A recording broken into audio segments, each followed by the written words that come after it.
Salut les ninjas! Aujourd'hui une nouvelle vidéo où on va voir comment atteindre ton objectif ou tes objectifs en se posant 4 questions en or qui vont te permettre tout simplement d'accomplir tout simplement ton objectif. Donc pour faire un exemple, je vais jouer un petit rôle et répondre aux questions là pour que tu comprennes bien exactement comment faut répondre. Parfois sur certaines questions, et je te l'indiquerai, va falloir aller chercher un peu plus loin, un peu plus dans tes retranchements, j'ai envie de te dire, mais il faudra réfléchir un peu plus. Donc la première question qui est assez simple, c'est quel est ton objectif? Donc moi mon objectif, voilà, c'est de gagner 2000 € sur internet tous les mois. Ça c'est mon objectif, j'espère et je pense que en tête, tu as en tête un objectif ou des objectifs, essaie d'en garder un pour que tu répondes en même temps que moi. Donc mon objectif c'est de gagner 2000 € par mois sur internet. La deuxième question à te poser, c'est quel est l'obstacle, le problème qui t'empêche d'atteindre ces 2000 € par mois. Alors moi, je sais pas, je suis boulanger, du coup, là, j'ai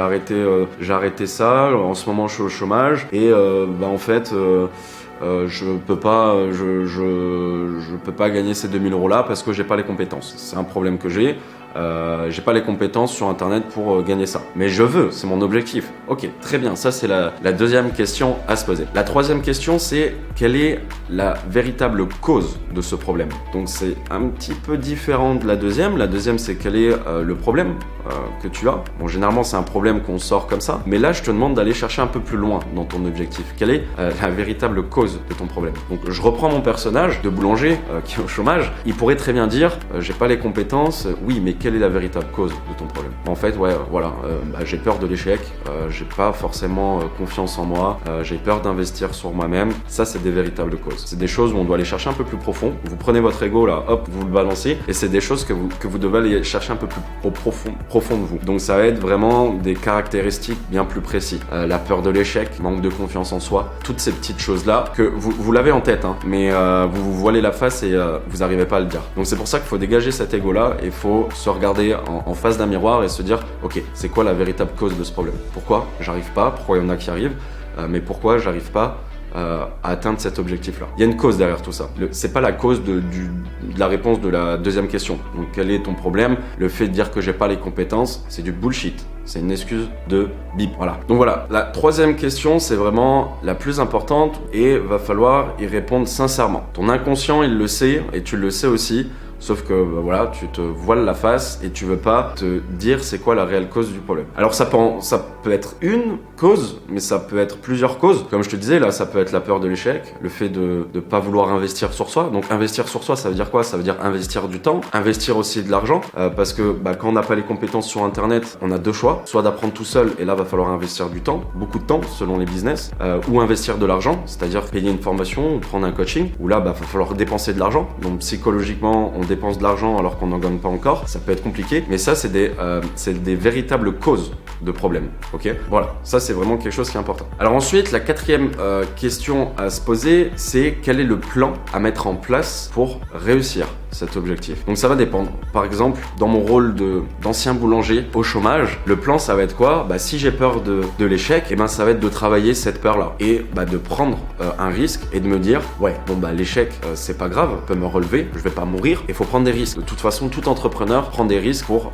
réussir. Je connais aucun entrepreneur qui a réussi à faire beaucoup d'argent sans prendre de risques, sans se casser la gueule, et du coup il va falloir prendre ces risques-là. Si c'est la peur d'investir son temps ou de l'argent, alors c'est deux problèmes différents. La peur d'investir son temps, va falloir travailler, essayer de planifier du temps toute la semaine, surtout par exemple dans mon exemple où le personnage est au chômage, il peut très bien prendre le temps et se motiver pour ça. Si c'est la peur d'investir de l'argent, va falloir se renseigner sur le formateur, sur le coach, être sûr de soi, mais on n'est jamais sûr de soi quand on prend une prestation. Moi-même, je me suis déjà fait coacher et c'est des coachings parfois qui peuvent coûter cher, on n'est jamais sûr du résultat, mais on en revient au même, c'est un risque à prendre, il faut se lancer et il faut le faire. Il faut bien se renseigner, essayer de se renseigner au préalable, pas prendre la première personne qui arrive, mais il y a toujours une part de risque et j'ai envie de vous dire, quand vous allez dans une école privée, vous allez payer 10 000 € l'année, c'est une grosse prise de risque. risque parce que vous allez payer et vous n'êtes pas sûr d'avoir le diplôme. Et j'ai même envie de vous dire, en dehors de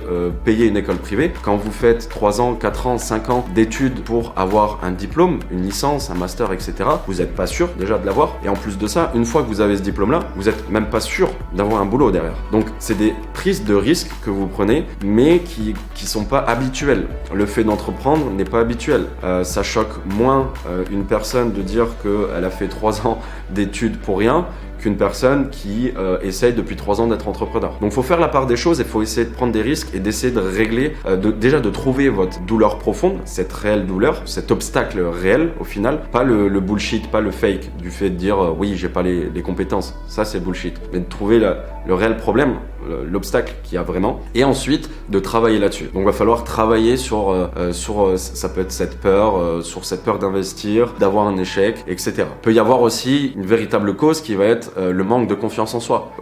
Il peut y en avoir beaucoup, mais prenons l'exemple du manque de confiance en soi. Si voilà, vous manquez de confiance, va falloir travailler là-dessus. Lire un livre, regarder des vidéos, pourquoi pas encore une fois prendre un coach de développement personnel qui va vous expliquer comment prendre confiance en soi. Et je veux dire, c'est des paliers à passer. Donc à partir du moment où vous avez réussi à trouver, à guérir ce véritable obstacle, problème, vous allez pouvoir petit à petit atteindre cet objectif. Donc dans mon cas, où je reprends mon rôle d'ancien boulanger au chômage, eh bien on va dire que voilà, ouais, j'ai pas les compétences, mais du coup ma réelle douleur c'était que j'avais peur d'investir dans un coaching, dans une formation. Du coup cette peur-là je l'enlève et je vais essayer de trouver un coach. Voilà, je m'entends bien avec un coach, je le sens bien, j'ai un bon feeling, j'ai pu discuter avec lui et je vais partir avec lui en coaching. Donc là voilà, on se pose toutes ces questions-là et à la fin qu'est-ce qu'on fait quand on s'est posé la dernière question du plan à mettre en place. Donc là moi dans mon cas ça serait de partir en coaching avec quelqu'un. Vous avez répondu aux réponses de ces questions-là. Maintenant va falloir faire quelque chose qui est un peu plus difficile, c'est des mots, mais il va falloir passer à l'action. Donc c'est-à-dire la 5e chose, c'est pas une question à se poser,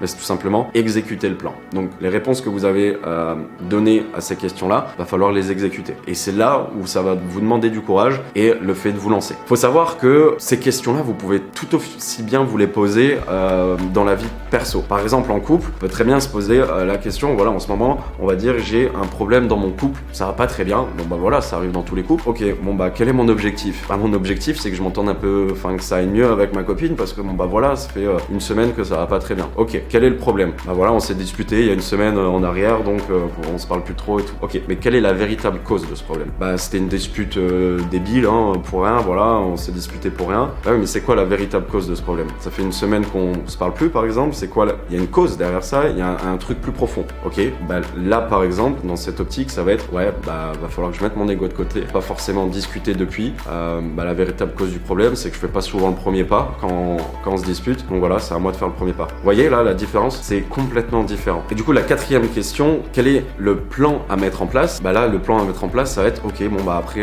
ma journée de travail, je vais aller voir ma copine et je vais discuter avec elle et je vais lui dire ce que j'ai sur le cœur, par exemple. C'est des questions. N'oubliez pas encore une fois d'exécuter le plan, parce qu'il faut se le dire, mais il faut le faire aussi. Mais voilà, c'est des questions à chaque fois que vous pouvez vous poser. Alors pourquoi j'ai pris l'exemple là dans la vie perso? Parce que ces questions-là, vous pouvez vous les poser aussi bien dans le business que dans votre vie perso. Si vous avez des problèmes dans votre couple, si vous avez des problèmes, ça peut être tout et n'importe quoi dans la vie perso. À chaque fois, si vous avez un objectif à atteindre ou quelque chose à résoudre, vous allez devoir vous poser les questions-là et à la fin exécuter le plan. C'est hyper important, c'est hyper puissant parce que ça vous briefe en fait tout simplement à se dire ok, c'est quoi le problème, c'est quoi mon objectif, quelle est la véritable cause de ce problème. Voilà. J'espère que vous avez bien compris cette petite nuance de la question 2 et 3. Je pense que vous avez compris, vous n'êtes pas bête, je vous fais confiance.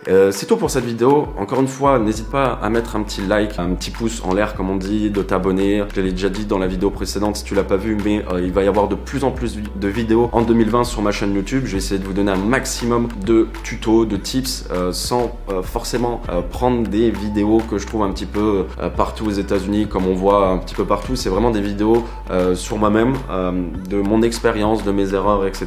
Tu peux voir aussi dans la description si tu veux en savoir plus sur mon business que je fais, donc l'affiliation, le référencement. Je t'invite à regarder dans la description, à venir t'inscrire en masterclass pour découvrir tout simplement environ en 1 heure c'est quoi mon business, comment ça fonctionne et en savoir plus. C'est gratuit, à la fin je vends rien, donc voilà, ça te coûte rien de venir me voir. Et puis c'est tout. Voilà, on se retrouve très rapidement pour une prochaine vidéo. Merci de m'avoir regardé jusqu'à la fin et on se dit à la prochaine.